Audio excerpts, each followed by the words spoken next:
Hello বন্ধুরা, welcome to my channel the best study চ্যানেলে তোমাদের সবাইকে স্বাগত। এই ভিডিওতে WBSSC গ্রুপ ডি এর একটি প্র্যাকটিস সেট নিয়ে আলোচনা করব। সামনেই তোমাদের মার্চ মাসের 8 তারিখ পরীক্ষা, তা হাতে সময় বেশি নেই। চলো ভিডিওটি সময় নষ্ট না করে শুরু করি। তোমরা সঙ্গে থাকো। যদি ভিডিওটি ভালো লেগে থাকে তাহলে তোমরা চ্যানেলটি সাবস্ক্রাইব করে দিও। দেখো প্রথম প্রশ্ন কি বলেছে। বলেছে বাউল গানের প্রধান বাদ্যযন্ত্র কোনটি যা এক তার বিশিষ্ট এবং আধ্যাত্মিক গানের সঙ্গে ব্যবহৃত হয়? চারটি অপশন আছে। দেখো তবলা, একতারা, সেতার, ঢোল। এর সঠিক উত্তর হয়ে যাবে অপশন বি, একতারা। মনে রাখার জন্য তোমাদের এক্সট্রা কিছু তথ্য দিয়ে রাখছি যাতে প্রশ্ন উত্তরগুলো সহজেই মনে রাখতে পারো। দেখো বাউলরা তাদের আধ্যাত্মিক সাধনার গান গাওয়ার সময় সাধারণত একতারা ব্যবহার করেন। এটি একটি লাউ বা কাঠের খোলে একটি মাত্র তার দিয়ে তৈরি বাদ্যযন্ত্র। পরের প্রশ্ন দেখো, বলা আছে দেখো ফিশিং আক্রমণ মূলত কিসের মাধ্যমে ব্যবহারকারী সংবেদনশীল তথ্য চুরি করার চেষ্টা করে? চারটি অপশন দেওয়া আছে। এর সঠিক উত্তর হয়ে যাবে অপশন বি, একটি বিশ্বস্ত সত্তার ছদ্মবেশে ভুয়া ইমেল বা ওয়েবসাইটের মাধ্যমে। আর ফিশিং হলো এক ধরনের সাইবার অপরাধ যেখানে হ্যাকাররা ব্যাংক বা পরিচিত কোনো প্রতিষ্ঠানের ছদ্মবেশ ধরে ইমেল বা লিঙ্কের মাধ্যমে মানুষের পাসওয়ার্ড বা ক্রেডিট কার্ডের তথ্য চুরি করে। পরের প্রশ্ন দেখো, অ্যাংলো ওরিয়েন্টাল কলেজ কবে প্রতিষ্ঠিত হয়? এর সঠিক উত্তর হয়ে যাবে অপশন বি, 1875 খ্রিস্টাব্দে।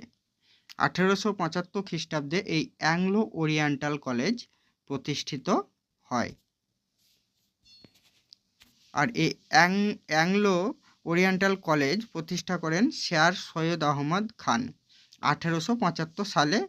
আলিগড়ে মোহামেডান অ্যাংলো ওরিয়েন্টাল কলেজ প্রতিষ্ঠা করেন, যা বর্তমানে আলিগড় মুসলিম বিশ্ববিদ্যালয় নামে পরিচিত। তাহলে বর্তমানে এটি আলিগড় মুসলিম বিশ্ববিদ্যালয় নামে পরিচিত। আর এটি প্রতিষ্ঠা করে শের সৈয়দ আহমেদ খান। পরের প্রশ্ন দেখো, ইয়াং ইন্ডিয়া গ্রন্থের লেখক কে? এর সঠিক উত্তর হয়ে যাবে অপশন ডি, লালা লাজপত রায়। লালা লাজপত রায় এই ইয়ং ইন্ডিয়া গ্রন্থটি লেখেন। দেখো ইয়াং ইন্ডিয়া বইটি লালা লাজপত রায় লিখেছেন, তবে মহাত্মা গান্ধীও ইয়াং ইন্ডিয়া নামে একটি সাপ্তাহিক পত্রিকা সম্পাদন করতেন। তাহলে এখানে যদি বলে ইয়ং ইন্ডিয়া নামে সাপ্তাহিক পত্রিকা কে সম্পাদন করতেন, তখন হয়ে যাবে তার উত্তর মহাত্মা গান্ধী। পরের প্রশ্ন দেখো, হুল বিদ্রোহ কোন বিদ্রোহকে বলা হতো? এর সঠিক উত্তর হয়ে যাবে অপশন ডি, সাঁওতাল বিদ্রোহ। 1855 থেকে 1856 সালে সিধু ও কানহুর নেতৃত্বে হওয়া সাঁওতাল বিদ্রোহকে স্থানীয় ভাষায় হুল বিদ্রোহ বলা হয়। তারপর প্রশ্ন দেখো, সিজদা ও পাইপস প্রথা কে চালু করেন? এর সঠিক উত্তর হয়ে যাবে অপশন সি, গিয়াসউদ্দিন বলবান এই সিজদা ও পাইপস প্রথা চালু করেন। সুলতান গিয়াসউদ্দিন বলবান রাজদরবারে সম্রাটের মর্যাদা বৃদ্ধির জন্য হাঁটু গেড়ে বসাকে বলা হয় সিজদা, আর সম্রাটের পদচুম্বনকে বলা হয় পাইপস। আর এটি চালু করেছিলেন সুলতান গিয়াসউদ্দিন বলবান। পরের প্রশ্ন, কল্পসূত্র কে রচনা করেন? এর সঠিক উত্তর হয়ে যাবে অপশন বি, ভদ্রবাহু। ভদ্রবাহু এই কল্পসূত্র রচনা করেন। কল্পসূত্র হলো জৈনদের একটি পবিত্র গ্রন্থ। তাহলে কল্পসূত্র জৈনদের একটি পবিত্র গ্রন্থ, যা জৈন সন্ন্যাসী ভদ্রবাহু রচনা করেছিলেন। এতে জৈন তীর্থঙ্করদের জীবনী বর্ণিত আছে। পরের প্রশ্ন দেখো, সাঁচি স্তূপটি কে নির্মাণ করেন? এর সঠিক উত্তর হয়ে যাবে অপশন সি, অশোক। অশোক সাঁচি স্তূপটি নির্মাণ করেন। মধ্যপ্রদেশের সাঁচি স্তূপটি মৌর্য সম্রাট অশোক খ্রিস্টপূর্ব ৩য় শতাব্দীতে নির্মাণ করেছিলেন, আর এটি বৌদ্ধ স্থাপত্যের অন্যতম শ্রেষ্ঠ নিদর্শন। পরের প্রশ্ন দেখো, সকল উত্তরাপতনাথ নামে অভিহিত করা হয় কাকে? এর সঠিক উত্তর হয়ে যাবে অপশন বি, হর্ষবর্ধনকে বলা হয় সকল উত্তরাপতনাথ। কেন বলা হয় দেখো, কনৌজের রাজা হর্ষবর্ধন উত্তর ভারতের এক বিশাল অঞ্চল জয় করায় তাকে সকল উত্তরাপতনাথ বলা হয়, বা সকল উত্তরাপতনাথ বলতে উত্তর ভারতের অধিপতি বলা হতো। পরের প্রশ্ন দেখো, প্রতিহার বংশের সর্বশ্রেষ্ঠ রাজা কে? এর সঠিক উত্তর হয়ে যাবে অপশন বি, মিহির ভোজ। মিহির ভোজ হয়ে যাবে এর সঠিক উত্তর। তাহলে মিহির ভোজ প্রতিহার বংশের সর্বশ্রেষ্ঠ রাজা। মিহির ভোজ বা প্রথম ভোজ ছিলেন গুর্জর প্রতিহার রাজবংশের সবচেয়ে শক্তিশালী এবং প্রভাবশালী সম্রাট। পরের প্রশ্ন দেখো, সন্ধ্যাকর নন্দী কোন সময়ের কবি? এর সঠিক উত্তর হয়ে যাবে অপশন সি, পাল বংশ। পাল বংশের রাজা রামপালের সভাকবি ছিলেন এই সন্ধ্যাকর নন্দী। বলা আছে সন্ধ্যাকর নন্দী ছিলেন পাল বংশের রাজা রামপালের সভাকবি। তিনি বিখ্যাত রামচরিত কাব্য রচনা করেছিলেন। তাহলে এখানে প্রশ্ন যদি পড়ে রামচরিত কে রচনা করেছিলেন, রামচরিত মানস, তখন একই প্রশ্ন উত্তর হবে সন্ধ্যাকর নন্দী। পরের প্রশ্ন দেখব এবার, পশ্চিমবঙ্গের অযোধ্যা পাহাড় থেকে কোন নদী উৎপত্তি হয়েছে? এর সঠিক উত্তর হয়ে যাবে অপশন বি, কুমারী নদী। পুরুলিয়া জেলার অযোধ্যা পাহাড় থেকে এই কুমারী নদীর উৎপত্তি হয়েছে। তাহলে অযোধ্যা পাহাড় কোন জেলায় অবস্থিত যদি পড়ে তাহলে বলবে পুরুলিয়া জেলায়। পরের প্রশ্ন, দার্জিলিং লেবং শৈলশিরার উপর কোন পর্যটন কেন্দ্র অবস্থিত? এর সঠিক উত্তর হয়ে যাবে অপশন সি, ঘুম। দেখো, দার্জিলিংয়ের ঘুম রেলওয়ে স্টেশন এবং সংলগ্ন পর্যটন এলাকাটি লেবং শৈলশিরার উচ্চতম অংশে অবস্থিত। পরের প্রশ্ন, ঝাড়খণ্ডের ঝরিয়া কি জন্য বিখ্যাত? এর সঠিক উত্তর হয়ে যাবে কয়লা খনি। কয়লা খনির জন্য ঝরিয়া বিখ্যাত।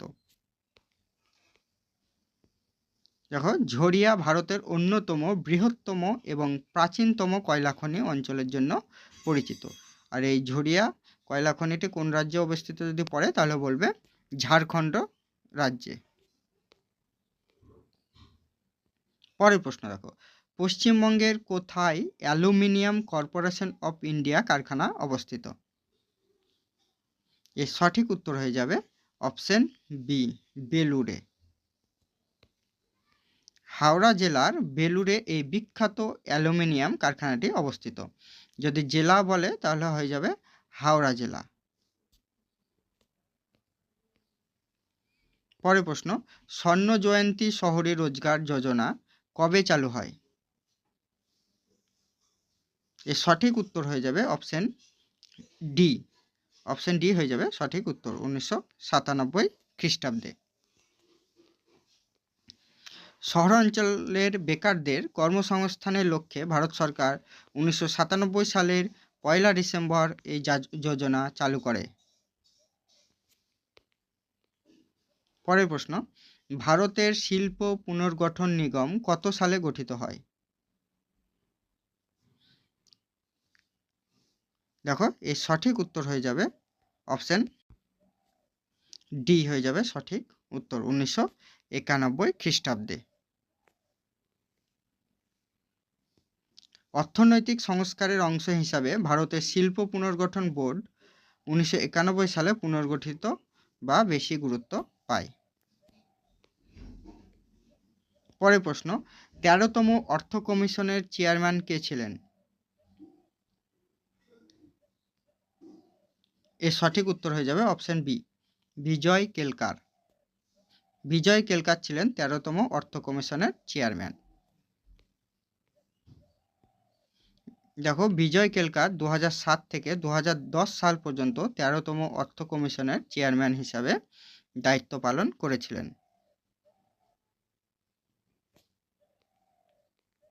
পরের প্রশ্ন, পশ্চিমবঙ্গের কোন স্থানটি ডোকরা শিল্পকর্মের জন্য বিখ্যাত? এর সঠিক উত্তর হয়ে যাবে অপশন বি, বাঁকুড়ার বিকনা। বাঁকুড়ার বিকনা গ্রাম ডোকরা শিল্পের জন্য বিশ্ববিখ্যাত। এটি মোম গলিয়ে ধাতু ঢালাই করার একটি প্রাচীন পদ্ধতি। পরের প্রশ্ন, লোকাল এরিয়া নেটওয়ার্ক এ ব্যবহৃত বাস টপোলজির প্রধান অসুবিধা কি? সঠিক উত্তর হয়ে যাবে অপশন সি, প্রধান কেবল ব্যর্থ হলে পুরো নেটওয়ার্ক অকার্যকর হয়ে যায়। প্রধান কেবল ব্যর্থ হলে এর পুরো নেটওয়ার্ক অকার্য হয়ে যায়। দেখো বাস টপোলজিতে একটি মূল তারের মাধ্যমে সব কম্পিউটার যুক্ত থাকে, তাই প্রধান তারটি ক্ষতিগ্রস্ত হলে পুরো নেটওয়ার্ক বন্ধ হয়ে যায়। লজিক্যাল রিজনিংয়ের প্রশ্নগুলো শুরু হবে। দেখো প্রথম প্রশ্ন বলেছে কৃষক কোদাল হয়েছে, তাহলে চিত্রশিল্পী কি হবে এখানে?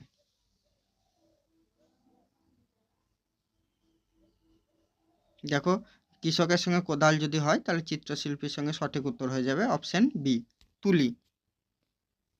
ব্যাখ্যাটা দেখে নাও, কৃষকের প্রধান কাজের সরঞ্জাম হলো কোদাল, একইভাবে চিত্রশিল্পীর প্রধান কাজের সরঞ্জাম হয়ে যাবে তুলি। পরের প্রশ্ন দেখো, 19 এখানে 91 হয়েছে, 13 তাহলে কত হবে? এটার সঠিক উত্তর হয়ে যাবে অপশন সি, 31। কারণ দেখো 19 উল্টো করে লিখলে 91 হয়, তাহলে 13কেও যদি উল্টো করে লিখি তাহলে এখানে 31ই হবে। ব্যাখ্যা সেটাই বলা আছে, অঙ্কগুলি স্থান পরিবর্তন করেছে। 19 উল্টো লিখে 91 হয়েছে, আর 13 উল্টো করে লিখলে 31 হয়েছে। পরের প্রশ্ন, নিম্নের মধ্যে কোনটি অমিল বা অড চিহ্নিত করতে বলেছে? এর সঠিক উত্তর হয়ে যাবে অপশন সি, OIC। কেন সেটা বলছি। ইংরাজি বর্ণমালার স্বরবর্ণ ও ব্যঞ্জনবর্ণের বিন্যাস অনুযায়ী এই সি যে অপশন আছে OIC সেটি আলাদা, কারণ এখানে প্রথম দুটি বর্ণই স্বরবর্ণ বা ভাওয়েল আছে। পরের প্রশ্ন দেখো 24 নম্বরের, 25 হয়ে গেছে 229, তাহলে 17 কত হবে? এর সঠিক উত্তর হয়ে যাবে ডি, অপশন ডি, 293। কিভাবে হয়েছে দেখো,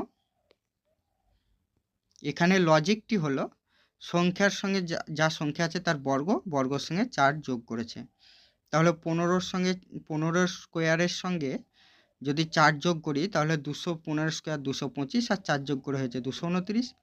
ঠিক একই রকমভাবে 17 স্কোয়ার প্লাস 4 যোগ হয়েছে 293। পরের প্রশ্ন দেখব, দেখো এখানে কি বলেছে, যদি প্লাস মানে মাইনাস হয়, গুণ মানে ভাগ হয়, ভাগ মানে যোগ হয় এবং বিয়োগ মানে গুণ হয়, তবে নিম্নের সমীকরণটি সমাধান করুন। দেখো এখানে একটা সমীকরণ দেওয়া আছে, এর সঠিক উত্তর আমি বলে দিচ্ছি। এর সঠিক উত্তর হয়ে যাবে অপশান বি, 181। 181 হয়ে যাবে এখানে সঠিক উত্তর। দেখো এখানে সমাধানটি বলা আছে, সমাধানটি যেমন বলেছে সেরকম করলে এই সরলটি এরকম হবে। তারপর বদমাস নিয়ম যে আছে সরল করার নিয়ম, সে অনুযায়ী সরল করলে এটার উত্তর 181 হয়ে যাবে। পরের প্রশ্ন দেখো, বলেছে অভিষেক 4 মিটার দক্ষিণে গেল তার বাড়ি থেকে, তারপর সে 90 ডিগ্রি ঘড়ির কাঁটার বিপরীত দিকে ঘুরে 3 মিটার গেল। এবার সে ডান দিকে বাঁক নিয়ে 1 মিটার আবার 1 মিটার একই রাস্তা ধরে উত্তরে এলো, তাহলে তার বাড়ি থেকে বর্তমান স্থানের দূরত্ব কত? এর সঠিক উত্তর হয়ে যাবে অপশান ডি, 5 মিটার। কিভাবে হলো দেখো, এখানে সমাধানটি বলা আছে, এটা পড়ো ভালো করে। তারপর দেখো আমি বলে দিচ্ছি, এটা পিথাগোরাসের সূত্র অনুযায়ী অতিভুজের স্কোয়ার সমান ভূমি স্কোয়ার প্লাস লম্ব স্কোয়ার হয়, সেই অনুযায়ী সেই নিয়ম করে হয়ে যাবে। দেখো এখানে 4 স্কোয়ার প্লাস 3 স্কোয়ার করেছে, এটা হয়ে যাবে 4 স্কোয়ার 16 প্লাস 9 25 হয়ে যাবে। তাহলে এটা স্কোয়ার ভাঙলে উত্তর হয়ে যাবে 5, বর্গমূল করলে উত্তর হয়ে যাবে 5। পরের প্রশ্ন দেখো, বক্তব্য দিয়েছে 1 নম্বরে সমস্ত বই হলো খাতা, 2 নম্বরে কি বলেছে দেখো, সমস্ত খাতাই হলো পেন। তাহলে সিদ্ধান্ত কি আসতে পারি, 1 সমস্ত বই হলো পেন, 2 সমস্ত খাতাই হলো বই। এর সঠিক উত্তর হয়ে যাবে 27-এর বি, সিদ্ধান্ত 1 নম্বর হলো সঠিক। দেখো সমাধানটা এখানে বলা আছে। পরের প্রশ্ন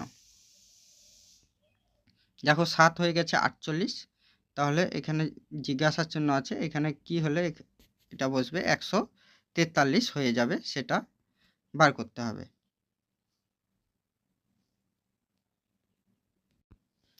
এর সঠিক উত্তর হয়ে যাবে অপশান সি, 11 হয়ে যাবে সঠিক উত্তর। সরি, এটার সঠিক উত্তর 12 হবে, 12 হবে এর সঠিক উত্তর। দেখো ব্যাখ্যাটা এখানে দেওয়া আছে কিভাবে হয়েছে। দেখো 7 স্কোয়ার বিয়োগ 1 মানে 49 বিয়োগ 48 হয়েছে, সংখ্যা আছে 7, যে সংখ্যাটি ছিল তার সঙ্গে স্কোয়ার করে 1 বিয়োগ করেছে। ঠিক একই রকমভাবে দেখো, যদি 12কে স্কোয়ার করি, 12 স্কোয়ার হয়ে যাবে 144, এখানে উত্তর ধরে খুঁজলে সুবিধা হবে। তাহলে 12 স্কোয়ার হয়ে যাবে 144, তার থেকে যদি 1 বিয়োগ করে দিই তাহলে হয়ে যাবে 143। তাই এর সঠিক উত্তর হয়ে যাবে অপশান ডি, 12। পরের প্রশ্ন দেখো, এখানে একটা প্রশ্ন বলেছে 25 কিছু হয়েছে, 3 হয়েছে, একই রকমভাবে দেখো, তাহলে 28 আর এই যে 7 দিয়েছে কিছু করলে সেটা কি হবে। দেখো সমাধানটা বলে, উত্তরটা আগে বলে দিচ্ছি, দিয়ে সমাধানটা বলে দেবো। এর সঠিক উত্তর হয়ে যাবে অপশান ডি, 2। দেখো নিয়ম ঠিকই করেছে, প্রথম সংখ্যার সঙ্গে দ্বিতীয় সংখ্যা ভাগ করেছে, দিয়ে বিয়োগ করেছে 2 প্রত্যেক ক্ষেত্রে। যেমন একটা দেখো 25-এর সঙ্গে কি করেছে, ভাগ করেছে, দিয়ে বিয়োগ করেছে 2, তাহলে হয়ে গেছে 5 বিয়োগ 2 3। ঠিক একই রকমভাবে দেখো কি বার করতে বলেছে, 28-এর সঙ্গে 7 কি করলে সেটা দেখো কি হবে সেটাই বার করতে বলেছে। 28-এর সঙ্গে 7 যদি ভাগ করি তাহলে 4 হয়েছে, আর তার সঙ্গে বিয়োগ প্রত্যেকটার ক্ষেত্রে 2 করেছে, তাই 4 বিয়োগ 2 সমান 2, তার সঠিক উত্তর হয়ে যাবে এখানে 2। পরের প্রশ্ন দেখো, একই রকমভাবে বলেছে দেখো, যদি প্লাস মানে মাইনাস, মাইনাস মানে গুণ হয়েছে, তবে ভাগকে যোগ করেছে, এইভাবে করলে এই যে এখানে সরল বলেছে এটার উত্তর কত হবে। দেখো এখানে যে বলেছে সরল, এটার উত্তর কত হবে। এটা নিজে নিজেই করতে পারবে, বদমাস নিয়ম অনুযায়ী করবে। এটার সঠিক উত্তর অ্যান্সার হয়ে যাবে 5। তাহলে লজিক্যাল রিজনিংয়েরও 10টি প্রশ্ন শেষ হয়ে গেল। এবার আমরা অঙ্কের প্রশ্নগুলো দেখব। দেখো প্রথম প্রশ্ন কি বলেছে, 10 বছর আগে কোনো মোবাইলে 3 মিনিট 30 সেকেন্ড কথা বললে খরচ হতো 10 টাকা, তাহলে 7 মিনিট 42 সেকেন্ড খরচ হয় কত? 7 মিনিট 42 সেকেন্ডে খরচ হয় কত? এর সঠিক উত্তরটা আগে বলে দিচ্ছি, তারপরে সমাধানটা দেখাবো। দেখো সঠিক উত্তর হলো 22 টাকা। সমাধানটি দেখে নাও। প্রথমে 3 মিনিট 30 সেকেন্ডকে সেকেন্ডে করেছে, তাহলে 210 সেকেন্ডে আমরা ধরে নিতে পারি খরচ হয় 10 টাকা। ঠিক একই রকমভাবে 7 মিনিট 42 সেকেন্ডে বার করে নিতে হবে, 462 সেকেন্ড হয়েছে।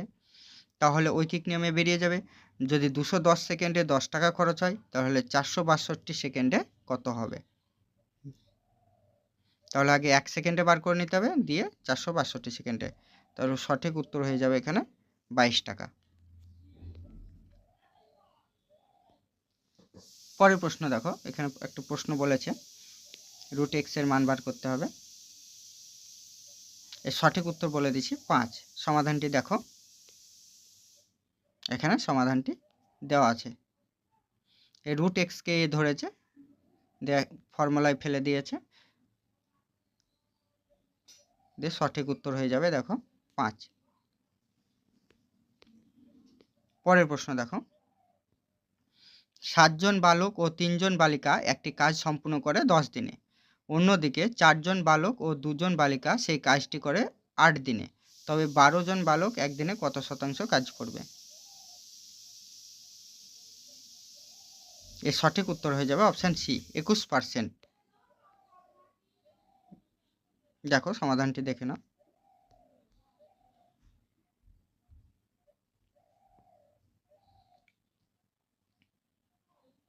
সমাধানটি দেওয়া আছে। তারপর প্রশ্ন দেখো, বলেছে 6টা ও 7টার মধ্যে কখন ঘড়ির দুটি কাঁটা একে অপরের উপর হবে? এর সঠিক উত্তর হয়ে যাবে অপশান সি। অপশান সি হয়ে যাবে এর সঠিক উত্তর। দেখো সমাধানটি এখানে দেওয়া আছে।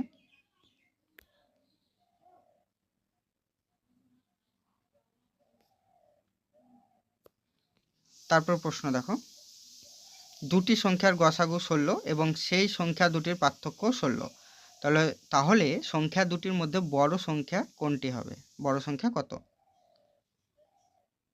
এর সঠিক উত্তর হয়ে যাবে অপশন এ, 80। কিভাবে হচ্ছে দেখো, গসাগু যদি 16 হয় তাহলে সংখ্যা দুটি অবশ্যই 16 দ্বারা বিভাজ্য হবে। তাহলে অপশানগুলোর মধ্যে দেখো 80 আর 64 উভয়ই 16 দ্বারা বিভাজ্য এবং তাদের পার্থক্য 16, তাহলে বড় সংখ্যাটা হবে 80। একটু বলে দিই, দেখো 80 16 দ্বারা বিভাজ্য, 5 16 80। তাহলে আর বলেছে ছোট সংখ্যাটার পার্থক্য কত বলে 16, তাহলে 16 পার্থক্য হলো 64, 64ও কিন্তু 16 দ্বারা বিভাজ্য, 4 16 64। তাই এখানে বড় সংখ্যাটি হবে 80। 80 আর 64-র মধ্যে বড় সংখ্যাটি কিন্তু 80 হয়ে যাবে। পরের প্রশ্ন দেখো, অয়ন কোনো এক পরীক্ষায় নাম্বার পেয়েছে 67, 69, 78, 88, তবে পঞ্চম বিষয়ে কত নম্বর পেলে তার গড় নম্বর হয়ে যাবে 80? দেখো এর সঠিক উত্তর হয়ে যাবে অপশন বি, 98। সমাধানটি দেখো, বলেছে 5টি বিষয়ের গড় নম্বর, তাহলে 80 হবে। তাহলে 5টি বিষয়ের গড় নম্বর 80 হলে মোট নম্বর হবে 400। আর প্রথম 4টি বিষয়ের যোগফল কত হয়েছে? 302। তাহলে দেখো 400 থেকে যদি 302 বিয়োগ করে দিই তাহলে হয়ে যাবে 98। তাহলে বলতে পারি পঞ্চম বিষয়ে তার নম্বর 98।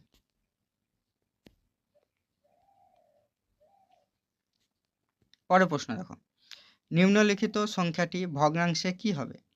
দেখো এখানে একটা আবৃত্ত দশমিক সংখ্যা আছে, দশমিকের পর বারে 5 9 5 9 5 9 করছে। এরকম যদি থাকে তাহলে এর সঠিক উত্তর হয়ে যাবে অপশান এ 59/99।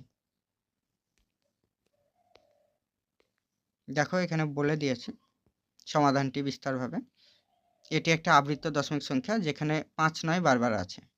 নিয়ম অনুযায়ী কী হবে, দশমিকের পর যতগুলো অঙ্ক আবৃত্ত হয় নিচে ততগুলি 9 বসে। তাই উপরে 5 9 আর নিচে দেখো 5 9টাই বারবার আসছে, তাহলে কি দুটো সংখ্যা 5 9, সেজন্য দুটো 9। পরের প্রশ্ন দেখো, নিম্নলিখিত বিকল্পের মধ্যে কোন সংখ্যা জোড়া পরস্পর মৌলিক? পরস্পর মৌলিক হবে মানে তারা পরস্পর কিছু দিয়েই ভাগ যাবে না এক ছাড়া। দেখো 15 আর 150, এটা তো 15 দিয়ে ভাগ যাচ্ছে। 14 28 এটা পরপর 2 দিয়ে ভাগ যাচ্ছে। আর দেখো 34 আর 35 এরা কিন্তু পরস্পর কি এক ছাড়া কিছু দিয়েই যাবে না। পরের সংখ্যাটা দেখো, এটা কিন্তু 19 দুগুণ 38 2 দিয়ে চলে যাচ্ছে, তাহলে এখানে সঠিক উত্তর হয়ে যাবে অপশান সি হয়ে যাবে সঠিক উত্তর 34 ও 35। দেখো সেটাই ব্যাখ্যাতে এখানে দেওয়া আছে। পরের প্রশ্ন দেখো, যদি এক ক্রেতা 15টি পেন ক্রয় করে 15 টাকায়, যদি সে একটি পেন বিক্রি করে 1.23 টাকায়, তবে তার কত শতাংশ লাভ হয়েছে? এর সঠিক উত্তর অপশান ডি 23%। সমাধানটি দেখে নাও, এখানে সমাধান দেওয়া আছে। দেখো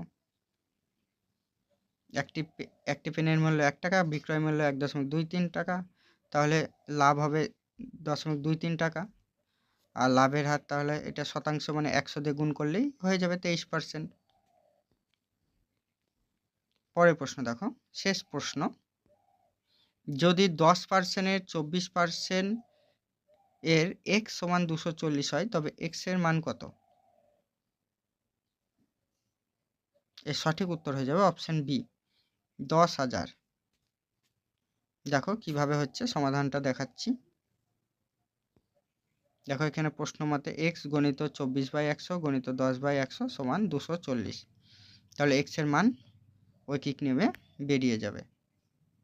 x সমান 10,000 টাকা। সঠিক উত্তর অপশান বি 10,000 টাকা, না এখানে একক বলেনি, 10,000। তাহলে 40টি প্রশ্ন শেষ হয়ে গেল। তোমাদের গ্রুপ ডিতে 40 নম্বরেরই 40টি প্রশ্ন থাকবে।